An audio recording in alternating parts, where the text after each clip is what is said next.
नमस्कार, मैं doctor Umesh Vajpayee BNK astro में आप सभी का स्वागत करता हूं।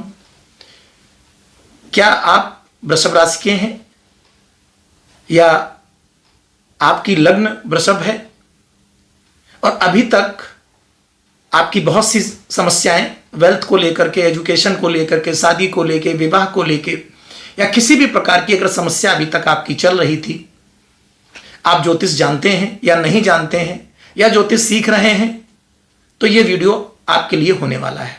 आप इस वीडियो को देखिएगा। इसमें आपके लिए वो सारी चीज़ें मैंने सम्मिलित की हैं जो आपके लिए आवश्यक है।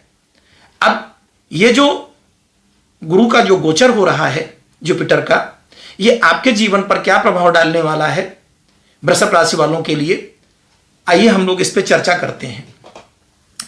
तो जैसा मैंने बोला कि वृषभ राशि का मतलब है कि आपकी या तो लग्न में 2 का अंक है, जो आपकी मूल कुंडली वहां 2 का अंक लिखा होगा, तो आप जान लेना कि वृषभ लग्न के हैं। या आपकी कुंडली में कहीं पर भी चंद्रमा जहां बैठा होगा और वहां 2 का अंक है, तो आप वृषभ राशि के हैं। तो ये जो वीडियो है ये वृषभ राशि और वृषभ लग्न के हिसाब से मैंने बनाया है। आपका जो भी है आप उसको लेके चलें। अगर दोनों है तो ये आपके ऊपर पूरी तरह लागू होगा, और अगर आपका दोनों नहीं है, अगर राशि है तो राशि के हिसाब से देख ले, लग्न है तो लग्न के हिसाब से देख ले। चलिए चलते हैं आगे। अगर ये कुंडली वृषभ राशि की है या वृषभ लग्न की है तो उसके हिसाब से 2, 3, 4, ये 4 का अंक यहां आता है पराक्रम में, तीसरे भाव में। तीसरे भाव में गुरु का गोचर हो रहा है। यह गोचर कब होगा? 18 अक्टूबर 2025 से गोचर शुरू हो रहा है और यहां पर यह चलेगा 5 दिसंबर 2025 तक। ठीक है। अब इस बीच में गुरु की क्या स्थिति रहेगी वो हम देख लेते हैं। फिर गुरु का दूसरा चरण शुरू होगा 5 दिसंबर से और 2 जून 2026 तक। ये पुनः मिथुन राशि में जाएंगे वापस वक्री होकर के। उस समय आपके ऊपर क्या प्रभाव पड़ेगा वो भी बताएंगे। फिर 2 जून से 31 अक्टूबर तक ये पुनः जो है सीधी चाल चलते हुए और कर्क राशि में आ जाएंगे, तो इनका क्या प्रभाव होगा। तो इनमें 2 बातें ध्यान रखनी है। 18 अक्टूबर से 5 दिसंबर और 2 जून से 31 अक्टूबर, ये समय तो कर्क राशि में ही बीतने वाला है, तो ये समय एक जैसा होगा। और जो बीच का समय है 5 दिसंबर से 2 जून तक, मतलब लगभग दिसंबर का पूरा महीना और 2 जून तक, ये जो 5 महीने हैं लगभग, ये आपके विशेष जाएंगे किसमें? मिथुन राशि में। तो अब गुरुदेव की जो महिमा है, गुरुदेव की जो विशेषता है, इनके पास 3 दृष्टियां होती हैं। एक होती है 7वीं जो सब ग्रहों के पास होती है, इनके पास एक विशेष दृष्टि होती है 5वीं और 9वीं। 5वीं दृष्टि गुरु की जो है, ये देखिए यहां कहां पड़ेगी? 1, 2, 3, 4, 5। ये 5वीं दृष्टि आपकी वृषभ राशि वालों की, वृषभ लग्न वालों की कुंडली में उनके 7वें भाव पर पड़ेगी। और 7वीं दृष्टि पड़ेगी यहां पर, इस जगह पर 9वें भाव में। और 9वीं दृष्टि जो पड़ेगी वो आपके पड़ेगी लाभ भाव पर, एकादश भाव पर, यहां पड़ेगी। अब हम लोग देख लेते हैं गुरुदेव हैं कौन। गुरुदेव इस ब्रह्मांड के सबसे पवित्र और सबसे दयालु और सबसे अच्छे प्लैनेट माने जाते हैं। एक गैसीय ग्रह है जो गैसीय पिंड के रूप में है, और इस पृथ्वी से हमारी सबसे अंत में शनि है और शनि से पहले हमारे गुरुदेव महाराज हैं। गुरुदेव महाराज सबसे धीमे चलते हैं, मतलब धीमे इन द सेंस कि 12 वर्ष में एक परिक्रमा करते हैं।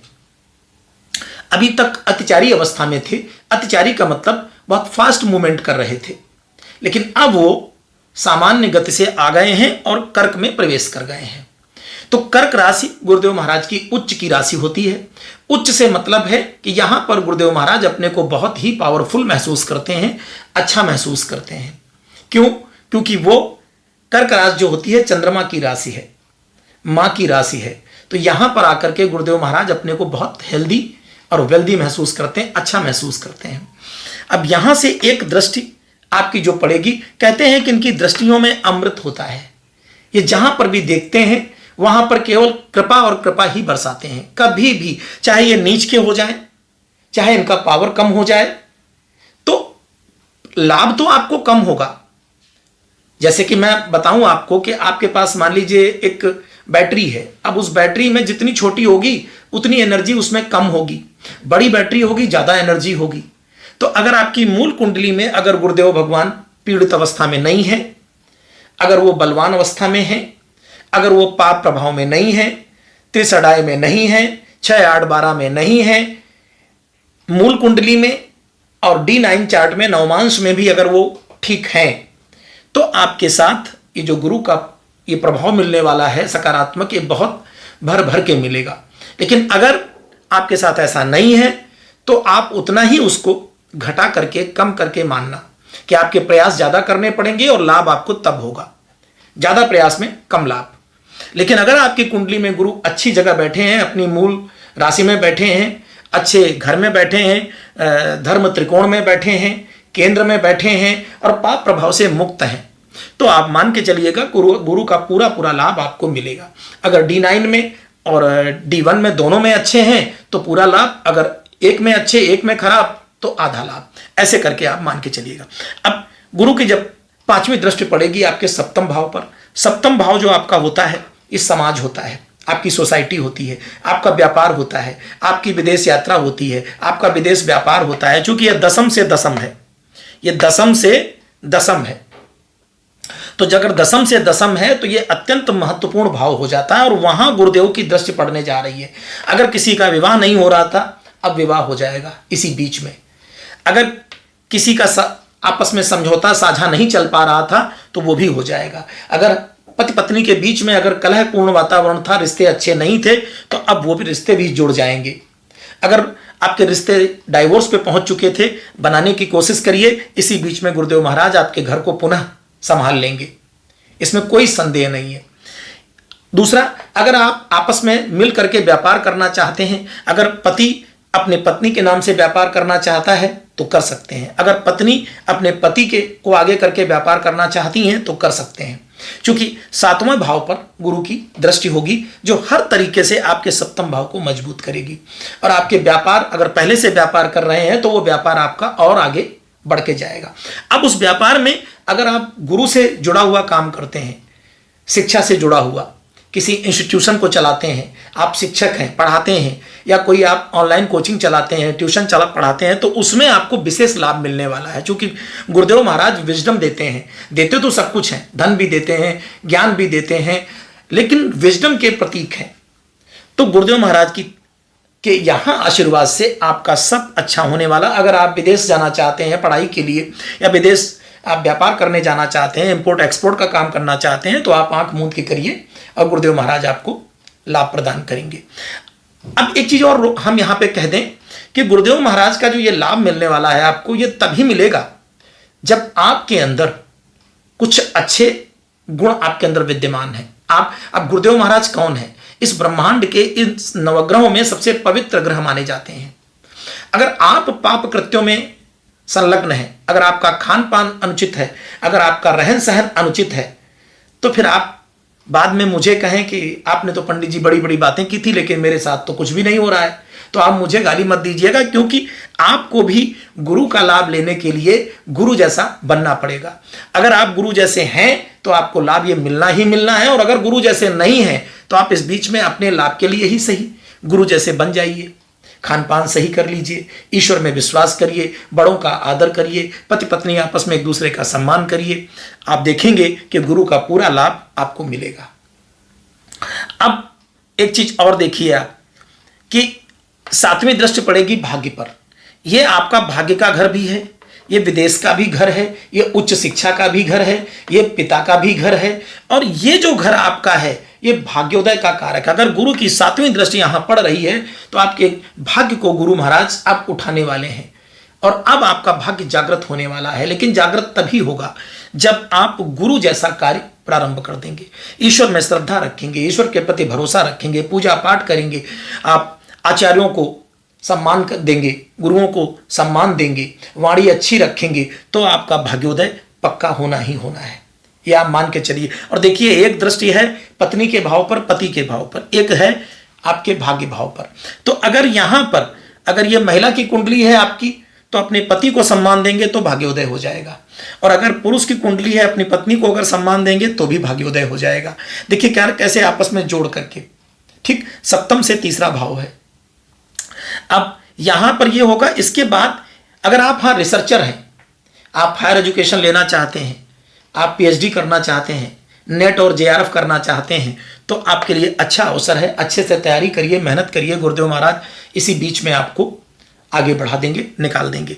अब एक नवी दृष्टि गुरुदेव महाराज की यहां पड़ेगी। नवी दृष्टि सर्वोच्च दृष्टि है और सबसे ज्यादा पवित्र दृष्टि मानी जाती है, जो कि पड़ेगी लाभ भाव पर। यह घर है बड़े भाई बहन का, यह पद प्रतिष्ठा और उपहार का घर है। जितने बड़े बड़े आपको सरकार से, शासन से जो पुरस्कार मिलते हैं वो सब यहीं से मिलते हैं। आपकी जो इच्छाएं हैं, इस दुनिया में जितनी भी इच्छाएं हैं, वो समस्त इच्छाएं यहीं से पूरी होती हैं। और वहां पर गुरुदेव की दृष्टि पड़ेगी, नवी दृष्टि। आप कल्पना करिए कि आपकी कौन सी इच्छा है जो अब पूरी होने से रह जाएगी। और ये देखिए यहाँ 12 का अंक है, गुरुदेव महाराज की मीन राशि भी विराजमान है। तो वृष राशि और वृष लग्न वालों की तो बल्ले बल्ले है। अगर अच्छे अपने अच्छे से चलाते हैं, अगर चरित्रवान हैं, अगर चरित्रवान से मतलब हमारा आपका जो व्यक्तित्व है, आपकी जो पर्सनालिटी है वो अच्छी है, गुरु महाराज से जुड़ी हुई है, बृहस्पति जैसी है, तो आपको तो ये भर भर के मिलने वाला है। जो इच्छाएं अभी तक पूरी नहीं हुई थी वो समस्त इच्छाओं की पूर्ति आपकी होने वाली है। लेकिन होगी तभी जब आप सात्विकता अपनाएंगे, बड़ों का आदर करेंगे। बार बार उन चीज़ों को कहने का कोई फायदा नहीं है। तो यहां से ये चीज़ें आपको मिलने वाली हैं। और ये आपकी लग्न से 11वां भाव है, अर्थात जितनी इच्छा पूर्तियां आपके मन में हैं वो सब आप अभी कर सकते हैं। अगर कोई आप इस समय आपकी चाहत है, संतान की चाहत है, तो संतान की चाहत भी पूरी होगी। कैसे? ये देखिए, ये सप्तम से 5वां है। अगर आपको संतान की प्राप्ति नहीं हो रही थी, इस समय आप प्रयास करिए, आपको संतान की प्राप्ति भी होगी और बहुत बुद्धिमान संतान प्राप्त होगी। ये मैंने आपको वृषभ राशि वालों को, वृषभ लग्न वालों को विशेष बताया है, क्योंकि सप्तम से 5वां है। तो यहां का जो प्रोडक्ट है वो आपको यहां लाभ मिलेगा। तो ये चीज, अब ये तो पॉजिटिव बात बता दी मैंने। अब एक निगेटिव चीज है, वो भी सुन लीजिए, डरने की जरूरत नहीं है। निगेटिव यह है कि गुरु महाराज जहां बैठते हैं वो दीपक हैं। तो जहां पर दीपक होता है, अपने आसपास प्रकाश बहुत नॉमिनल होता है, बिल्कुल अंधकार पूरी तरह नहीं होता, लेकिन प्रकाश भी नहीं होता। तो आप ये मान के चलिए, इसीलिए अक्सर ज्योतिषी कह देते हैं कि जहां गुरु महाराज बैठते हैं उस भाव का ह्रास करते हैं, नाश करते हैं। नाश का मतलब पाराशर जी ने लिखा है बृहद पाराशर होरा शास्त्र में कि गुरुदेव महाराज जहां पे बैठते हैं उसका नाश कर देते हैं। उनका नाश से तात्पर्य है कि जब प्रकाश ही नहीं होगा तो नाश ही समझ लीजिए। लेकिन मेरा दृष्टिकोण यहां दूसरा है। मेरा दृष्टिकोण यह है कि वहां अंधकार पूरी तरह नहीं होता। यह मानिए कि 80% अंधकार और 20% प्रकाश होता है। तो प्रकाश होता है ना, वही आशा ही जीवन है। तो अब करना क्या है, उसको कैसे प्रकाशित करना है? उसको प्रकाशित करना है अपने कर्मों के द्वारा। हम स्वयं में इतना तेज और प्रकाश पैदा कर दें कि गुरुदेव महाराज का जो 20% प्रकाश है उसे 50% में कन्वर्ट कर दें। क्या करेंगे? अब आपके पराक्रम भाव में गुरुदेव महाराज विराजमान है। यह भाव है आपके पराक्रम का। आपकी जो एक टीम होती है, उस टीम का, आपके मित्र मंडली का, आपके छोटे भाई बहन का, आपकी जो है लेखनी का, इस तरीके का जो ये भाव है, अब इस भाव में अगर बैठे हैं तो अगर इससे जुड़े हुए लोग हैं वो ज्यादा प्रभावित होंगे। अगर आप पत्रकार हैं, मीडिया क्षेत्र से जुड़े हैं, अगर खिलाड़ी हैं, चूंकि ये खेल का भाव भी है, प्लेयर हैं, तो उनको सतर्क रहने की जरूरत है। अगर आपके छोटे भाई बहन हैं, उन्हें सतर्क रहने की जरूरत है। अगर ये जो है यहां पर, अगर सतर्क रहने से मतलब है कि अगर आप जैसे खिलाड़ी हैं, अब खिलाड़ी को क्या करना चाहिए? एक्टिव रहना चाहिए, मेहनत करनी चाहिए, पराक्रम दिखाना चाहिए, आलस्य नहीं लाना है, बैठना नहीं है, काम करना है। अगर यहां पे आप राइटर हैं तो बढ़िया बढ़िया आप किताबें लिखिए, बढ़िया बढ़िया आप कहानी लिखिए। अगर पोएट हैं, कवि हैं, तो बढ़िया बढ़िया कविताएं लिखिए, क्योंकि यहां आलस्य आएगा। गुरु महाराज, मैंने पहले बताया कि गैसीय पिंड हैं, और गैसीय पिंड होने की वजह से वो यहां पे शिथिलता देंगे, वो आलस्य देंगे। और जब आलस्य देंगे तो आपके अंदर क्या है, आपका हेल्थ जो है बढ़ना शुरू हो जाएगा, आप में मोटापा बढ़ेगा, आपका वजन बढ़ेगा। उन चीजों से विजय पाने के लिए आपको करना क्या है कि आप एक्टिव रहें, वर्क करें, आलस्य को ना आने दें। यह उपाय सर्वोपरि उपाय है, आप इसको करके देखिए। दूसरा उपाय, अगर इस गोचर में आप अगर अपने गुरुजनों का आदर करते हैं, प्रबुद्ध जनों का आदर करते हैं, बड़ों का सम्मान करते हैं, पति पत्नी आपस में एक दूसरे से अगर अच्छे से मिल के रहते हैं, विद्या अध्ययन करते हैं, देव स्थानों पर यात्रा करते हैं, मंदिरों पर जाते हैं। हाँ, एक और उपाय है, अगर इस समय अगर आप पहाड़ों की यात्रा करते हैं, कहीं की जर्नी करते हैं, तो आपके लिए और लाभदायक रहेगा। यात्राएं आपको बहुत फलीभूत होंगी। सभी राशियों के लिए मान के चलिए यात्राएं बहुत अच्छी रहेंगी, खास करके आपके लिए, चूंकि ये भाव यात्रा का भी है, छोटी यात्राएं करने का भाव है। तो अगर कहीं देव स्थान की यात्रा करें, पहाड़ों पे जाएं, तो आपके लिए बहुत लाभप्रद रहेगा। मंदिर जाते हैं दर्शन करने, तो अब और अच्छा रहेगा। मैं कोई आपको मंत्र, कोई उपचार नहीं बताऊंगा, क्योंकि अगर इस सामान्य बात कर काम कर लीजिए, गुरुदेव महाराज आपको जो है छप्पर फाड़ के देंगे।